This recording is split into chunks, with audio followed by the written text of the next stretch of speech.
Cette semaine, on va voir l'apprentissage profond. Donc, on va aborder différentes notions associées au réseau de neurones profonds, en particulier, qui est la suite un peu des perceptrons multicouches qu'on a vu la semaine dernière. Puis le prochain module, dans 2 semaines, va couvrir plus les notions d'architecture précise de différents réseaux de neurones.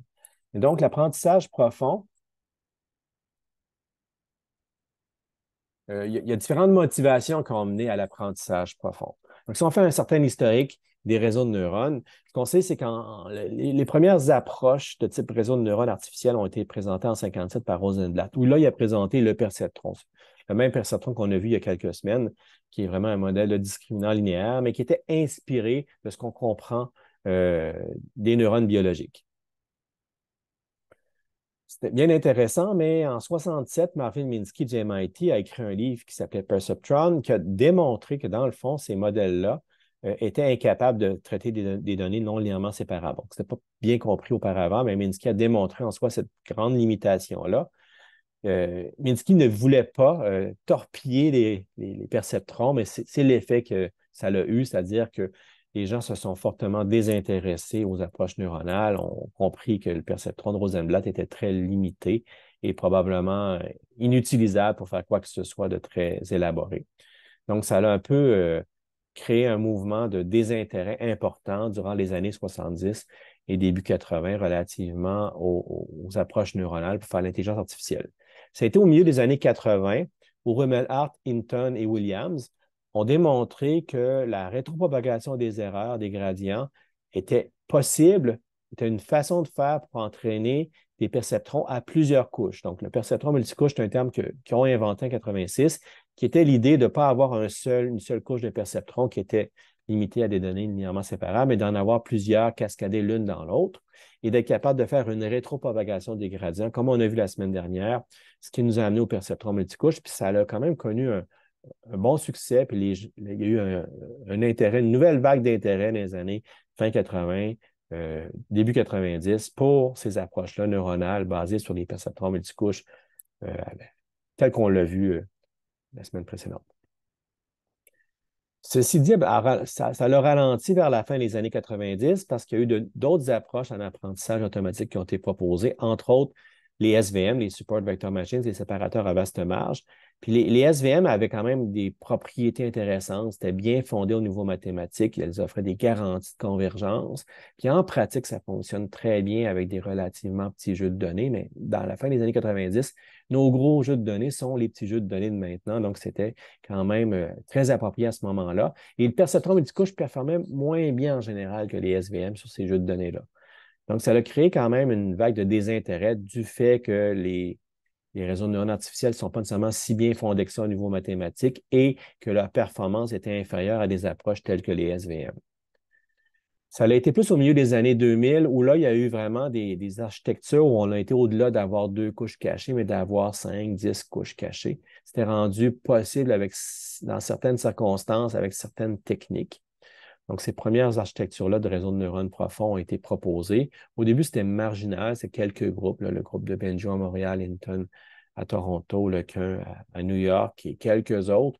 C'était pas très, très bien regardé nécessairement dans la communauté, mais les performances étaient là. Puis vraiment, au début des années 2010, il y a eu des avancées importantes, des démonstrations comme quoi que c'était vraiment très intéressant et capable d'amener l'intelligence artificielle ailleurs vers entre autres en reconnaissance d'objets. Il y a l'équipe de Toronto qui a participé au concours ImageNet, qui est un concours en vision numérique, puis ont obtenu des résultats significativement meilleurs que toutes les autres équipes avec des réseaux de neurones à convolution entraînés sur GPU. Microsoft a fait aussi une démonstration la même année de capacité de reconnaissance de la parole qui avait été très bien vue. Et ça a vraiment démontré le potentiel de technologie disruptive de l'apprentissage profond, de dire qu'on est capable de faire des choses qu'on ne pensait pas faire auparavant et qui changent grandement la donne.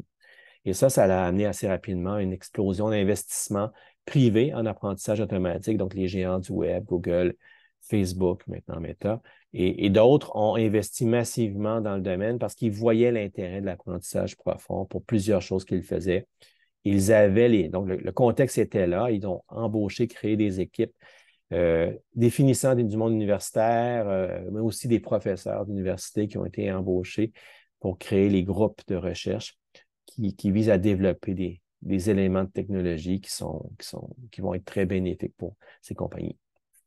Puis en 2018, il y a eu le prix Turing de l'ACM, qu'on considère comme étant le prix Nobel de l'informatique, donc qui est donné à chaque année par l'ACM à des gens qui ont contribué à des avancées importantes dans le domaine de l'informatique. C'était donné à Yoshua Bengio à Montréal, à Jeff Hinton à Toronto et à Yann LeCun à New York pour leurs travaux sur l'apprentissage profond. Donc, il y a eu une reconnaissance assez rapide du fait que ce qu'ils ont proposé dans les années 2000, début 2010, a été clé et a permis vraiment des changements importants au niveau de l'informatique et des avancées importantes dans l'intelligence artificielle.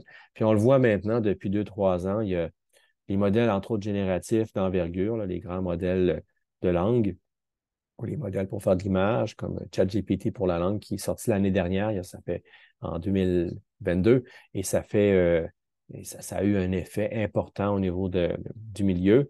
DALL-E Midjourney également, qui permet de générer des images à partir d'un texte. Donc, c'est vraiment très significatif comme impact au niveau de la perception et des applications qu'on peut faire de ces modèles-là. Donc, tout ça, les modèles génératifs d'envergure sont basés sur des réseaux de neurones profonds.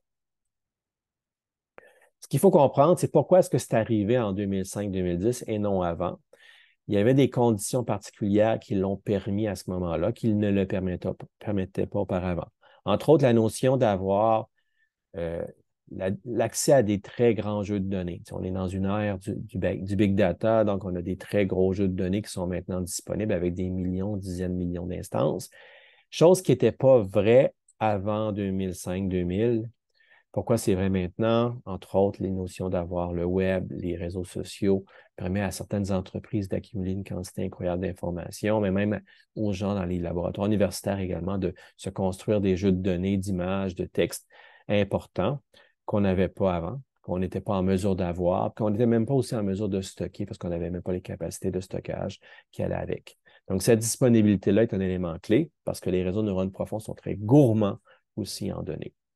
Le deuxième élément important, c'est qu'on a eu accès à des quantités de calcul faramineuses, en bonne partie par l'utilisation de cartes graphiques de type GPU qui sont développées pour, entre autres, le jeu vidéo, le graphisme. Donc ça, on a détourné un peu l'usage des GPU du fait qu'à la base, ça permet de faire du calcul linéaire, du calcul vectoriel. Donc l'algèbre linéaire est fait sur des GPU pour faire du graphisme et les opérations, addition, multiplication de vecteurs, de matrices, c'est à la base même des réseaux de neurones profonds. Et donc, il y a eu quand même certains efforts, mais en 2012, entre autres, les résultats de Toronto sur ImageNet sont basés sur l'utilisation aussi de cartes GPU pour faire l'entraînement des réseaux de neurones. On l'avait déjà fait auparavant, ce n'est pas les premiers qui l'ont fait, mais ils ont quand même démontré clairement que c'était très important et qui permettait d'entraîner des réseaux de neurones sans avoir accès à des supercalculateurs, seulement quelques PC avec des bonnes cartes GPU, nous offrait une capacité de calcul suffisante, mais importante pour pouvoir y arriver. Puis maintenant, on a accès à des grappes de calcul GPU qui sont d'un ordre de puissance ou de plusieurs ordres de puissance supérieurs à ce qu'on avait auparavant. Le troisième point, c'est qu'on a accès aussi, on a développé des nouveaux modèles d'apprentissage très flexibles avec des a priori permettant de bien gérer la malédiction de la dimensionnalité. Un exemple de ça, c'est les réseaux de neurones à convolution, qui sont vraiment des réseaux de neurones qui sont basés sur des convolutions qui s'appliquent très bien en 2D sur des images ou en signal audio en une dimension, et ainsi de suite. Donc, ils sont conçus pour pouvoir bien gérer ces données-là en haute dimensionnalité, mieux que des perceptrons multicouches de base, qui, eux, gèrent bien certaines autres données, mais qui ne sont pas nécessairement les plus appropriées lorsqu'on parle d'images, entre autres, de sons. Même lorsqu'on parle de texte, il y a aussi des besoins de peut-être raffiner ça un peu. Et donc, quand même, ceci dit, il faut comprendre qu'à la base, les technologies d'apprentissage profond sont basées sur perceptron multicouche. Donc, on reste avec le bon vieux perceptron multicouche des années 80, mais qu'on a réussi à faire évoluer, à raffiner. Il y a quand même plusieurs éléments qu'on a ajoutés, mais la base reste la rétropropagation des erreurs, puis reste le modèle qu'on connaît. Donc, mais ces nouveaux modèles-là, joints à la quantité de données importante, joints à la capacité de calcul, nous a permis d'entraîner finalement des modèles profonds puis d'avoir des résultats très intéressants. Puis une autre motivation aussi des réseaux de neurones profonds, c'est qu'on on veut faire l'apprentissage d'une représentation pour des données qu'on dit faiblement structurées. Qu'est-ce qu'on veut dire par là? C'est les données dont l'information d'intérêt est présente dans du contenu brut. Si on parle par exemple d'une image, mais on sait qu'une image, c'est formé de pixels. Donc, les pixels, individuellement, c'est 3 valeurs réelles à niveau de bleu, rouge, vert. Donc, c'est peu informatif chaque pixel individuellement. Lorsqu'on les regarde en groupes locaux, lorsqu'on regarde le voisinage avec des fenêtres de 10 par 10, 50 par 50 pixels, on commence à avoir des choses intéressantes. On a vraiment des sous-régions de l'image. On peut identifier des objets, on peut identifier des éléments visuels. Lorsqu'on a l'ensemble de l'image avec l'ensemble des pixels, là, on peut vraiment représenter des choses très complexes. Donc, l'idée, c'est que le contenu est relativement brut. Chaque variable sont relativement peu utiles individuellement, mais lorsque mis ensemble, on arrive à quelque chose de très intéressant. Même chose pour le texte, où là, lorsqu'on a des lettres, chaque lettre ne veut pas dire grand-chose, mais lorsqu'elles sont mises ensemble, elles forment des syllabes, elles forment des mots forment des phrases forment des documents. Fait qu'on peut passer d'éléments simples à des éléments quand même très élaborés lorsqu'on est capable d'extraire la structure de ce que c'est un texte, au-delà des lettres qui composent le texte.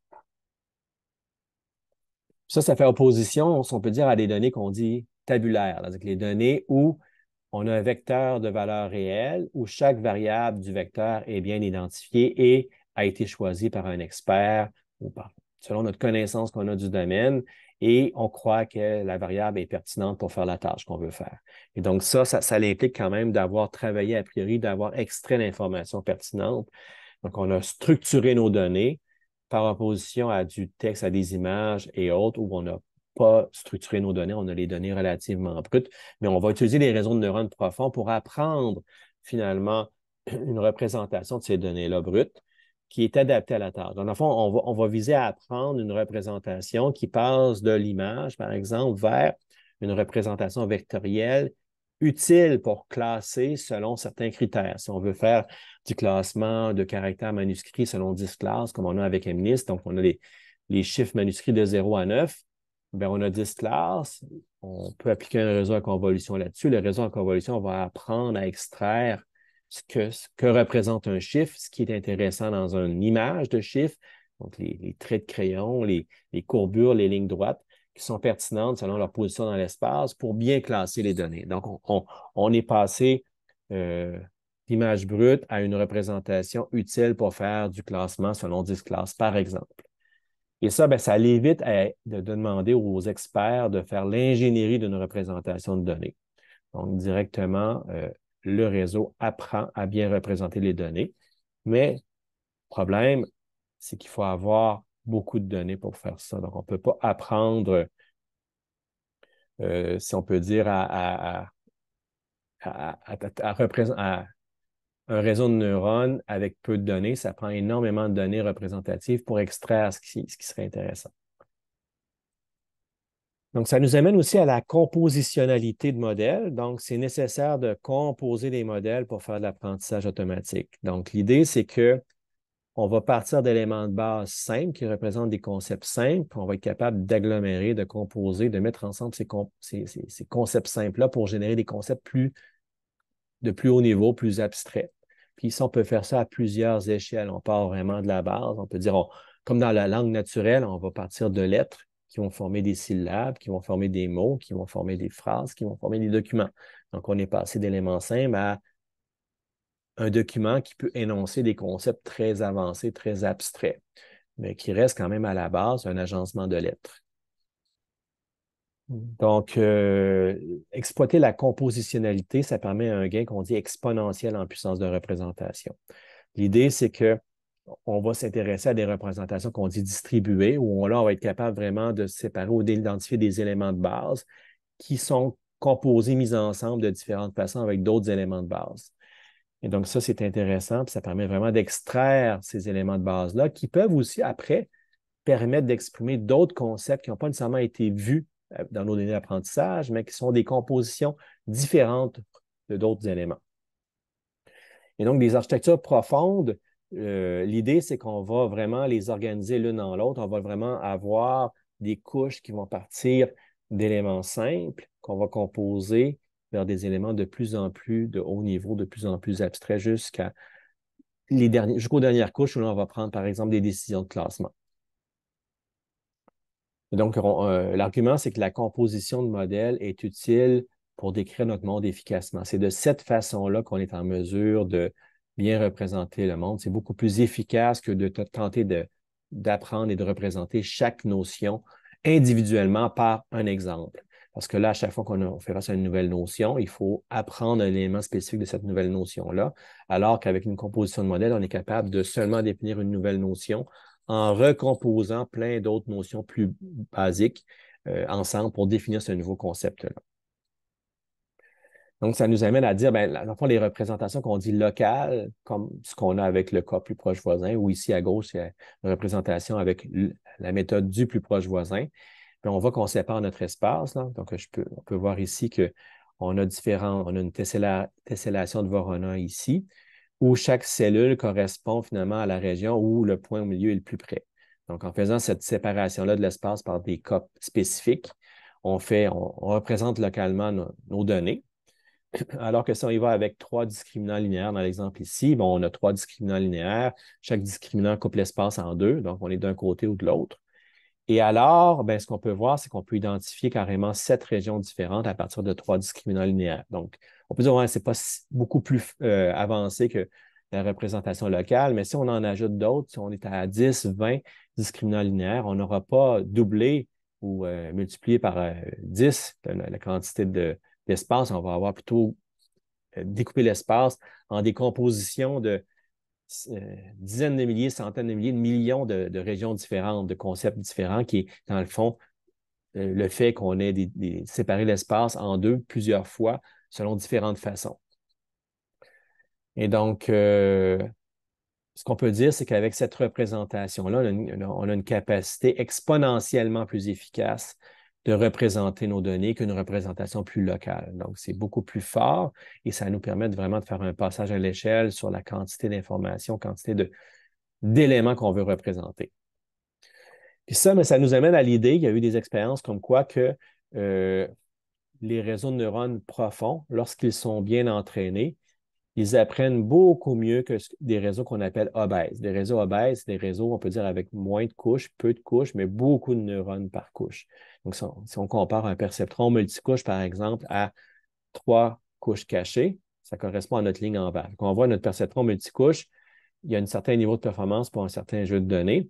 On voit que si on a l'équivalent ici on part à peut-être 35 millions de paramètres ici, on a un certain niveau de performance à 93 %. Puis lorsqu'on augmente le nombre de paramètres, il n'est pas capable de mieux fonctionner. En ajoutant des neurones sur nos 3 couches cachées, on n'améliore pas la performance. Alors que si on travaille avec des réseaux à convolution profond, comme ce qu'on a en rouge ici, mais ça, c'est un réseau à convolution profond de 11 couches. Donc, on a 11 couches cachées. On voit que déjà avec beaucoup moins de paramètres, donc beaucoup moins de neurones globalement, on est capable de mieux performer que le réseau perceptron multicouche ici. On obtient au-delà de 93,5, 93,7 % de performance. Et si on augmente le nombre de paramètres, donc le nombre de neurones sur nos 11 couches cachées, on continue d'améliorer les performances. Donc, la croissance est là. On est capable d'apprendre encore mieux avec des réseaux plus gros en termes de quantité de données parce qu'ils sont quand même assez profonds. Puis si on compare avec le même genre de réseau de neurones à convolution, mais avec seulement 3 couches cachées, on voit que ça stagne autour de peut-être 18, 20 millions d'instances. On stagne à 93 et un peu plus % de performance, puis après, ça se dégrade parce que là, le modèle est trop complexe. Donc, la profondeur associée à ce qu'on a un réseau de neurones à convolution de 11 couches, ce réseau de neurones profond-là apprend mieux puis performe mieux que des réseaux beaucoup moins profonds. Donc, on peut dire que le réseau obèse en vert ici fait du surapprentissage avec 20 millions de poids, tandis que le réseau profond en rouge ici fonctionne bien avec 60 millions de poids.